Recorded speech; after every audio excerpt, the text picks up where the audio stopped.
District Kishtwar Jammu Kashmir से belong करता हूँ।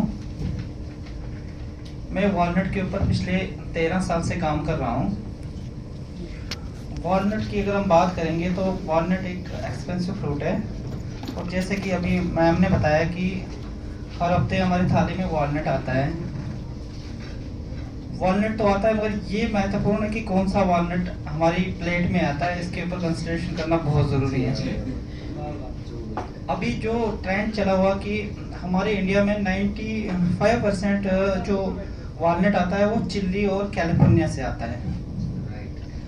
तो जो चिल्ली और कैलिफोर्निया से वॉलनट आता है उसका जो ऑयल कंटेंट है, जो हमारा जम्मू कश्मीर का वॉलनट है, दुनिया का सबसे अच्छा वॉलनट है। और उसकी हमने एक लैब रिपोर्ट भी ली है जिसका ऑयल कंटेंट 70% है, और उसमें कोई केमिकल नहीं मिलाया जाता है, और सारा ऑर्गेनिकली होता है, मतलब नेचुरल तरीके से इसको उगाते हैं। जो फॉरेन की कंट्रीज़ हैं उसमें केमिकल भी डालते हैं, और जो हार्वेस्टिंग का प्रोसीजर होता है उसमें भी केमिकल डाला जाता है, बहुत कुछ किया जाता है। उसका कलर मेंटेन करने के लिए भी बहुत कुछ वो करते हैं। तो लेट अस छोड़ो उनको, तो हम अपनी बात करेंगे। तो हमारा जो वॉलनट है दुनिया का सबसे अच्छा वॉलनट है, इसकी तो हमने रिपोर्ट की है। हमारे जम्मू कश्मीर में जो जोग्राफिकली जो कंडीशन है वो पहाड़ी क्षेत्र ज़्यादा है, स्टोनली एरिया है, तो वहाँ सबसे ज़्यादा जो पोटेंशियल है वो वॉलनट का है। तो वॉलनट में क्या है कि सीडलिंग से वहाँ प्लांट्स उगाए जाते थे। पुरानी टेक्निक्स, सीड से वॉलनट उगाया जाता था, और जो सीड से वॉलनट उगाते हैं तो उसमें जेनेटिक चेंजेस हो जाती हैं।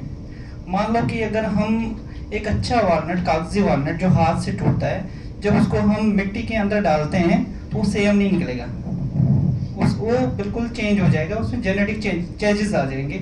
उससे अच्छा भी हो सकता है और उससे बहुत खराब भी हो सकता है। तो अगर हमारे पास अगर लाखों पेड़ हैं तो लाखों पेड़ के जो नट्स होंगे वो अलग अलग होंगे, और एक जो वॉलनट होगा मतलब 50 से 60 केजी प्रोडक्शन देगा। तो हम अगर 2 क्विंटल या 200 केजी अगर हम मांगेंगे किसी से, तो 1 लाट में हम नहीं ले पाएंगे। तो ये सबसे बड़ी जो प्रॉब्लम है मार्केटिंग में हमें। तो बाहर की जो कंट्रीज हैं वो तो टनों के हिसाब से 1 लाट में देती है वॉलनट। तो ये हमारे वॉलनट के ऊपर मार्केटिंग के लिए सबसे बड़ा चैलेंज था।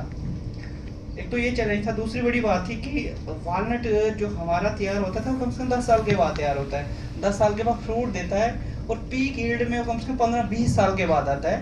तो लोगों के दिमाग में मतलब माइंड सेट था कि वॉलनट किसने लगाना, 20 साल तक किसने रुकना, और इसकी जो हाइट है 50 से 60 फीट तक जाता है, तो उसको हार्वेस्ट करना भी बहुत बड़ी बात है। तो वो एक चैलेंज थी। तो हमने क्या किया कि पहले तो उसकी जो हाइट थी उसको 60 फीट से लेके 20 से 25 फीट पे लाया। वो हमने ग्राफ्टिंग के कंसेप्ट से लाया कि ग्राफ्टिंग करके उसको ग्राफ्ट करके हाइट कम होगी, और जो फ्रूटिंग का जो डिस्टेंस था जो 10 साल के बाद सैंपल पे आता था, तो वो दूसरे तीसरे साल में सैम्पलिंग पे आने शुरू हो गए, और 8 साल में इसमें फुल्ली कमर्शियल हो रहे हैं अभी इसके ऊपर। तो ये प्रॉब्लम भी सॉल्व होगी। तो इससे बहुत बड़ी प्रॉब्लम क्या थी कि वॉलनट प्लांट्स के ऊपर ग्राफ्टिंग नहीं हो पाती है।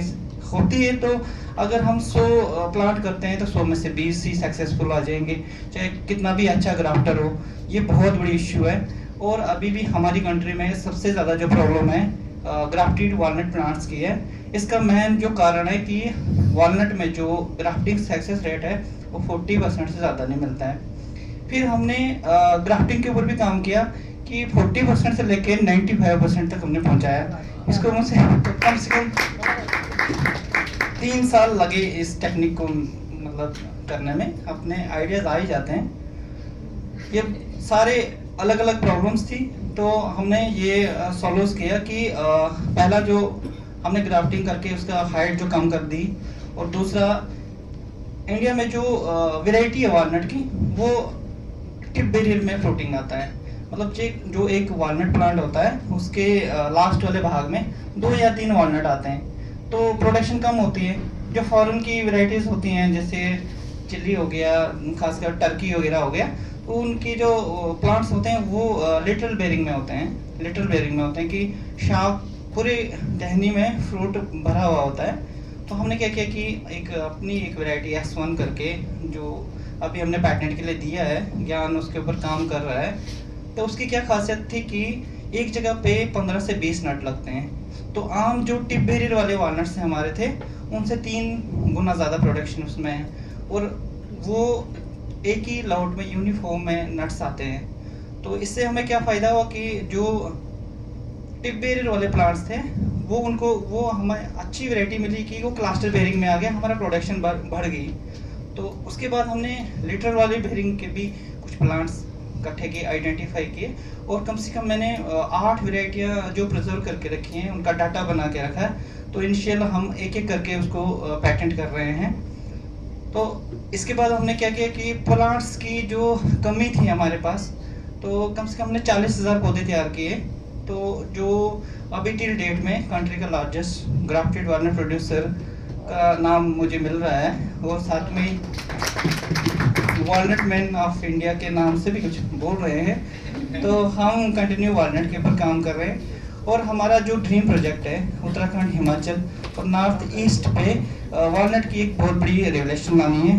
क्योंकि एक वालनट प्लांट की जो इनकम है सर, 15 से 20 लाख रुपया आराम से किसान उसको ले सकता है। और अगर वो 1 हेक्टेयर में वालनट लगाता है तो कम से कम 1 हेक्टेयर में 260 प्लांट आते हैं, जिसकी साल की जो इनकम होगी 50 से 60 लाख रुपया होगी, और ये बहुत बड़ी इकॉनमी होती है। और सबसे बड़ी बात है कि वालनट में कि वालनट की जो लाइफ है 500 साल तक चलता है। मतलब एक फार्मर अगर वालनट लगाता है, प्लांट लगाता है, अर्चड तैयार करता है, तो 3 जनरेशन्स तक वो वालनट के जो रेन्यू है वो यूज़ कर सकता है।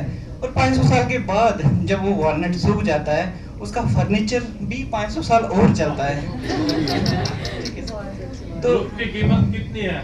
वो एक टेबल कम से कम 1 लाख रुपए का बिकता है। अगर इतना सा टेबल अगर वालनट का लेना हो तो कम से कम 70 से 80 हज़ार के बीच में बिकता है। Thank you Sunil ji, thank you. आपसे जानकारी प्राप्त करके बहुत अच्छा लगा। मुझे लगता है हमारे सब उपस्थित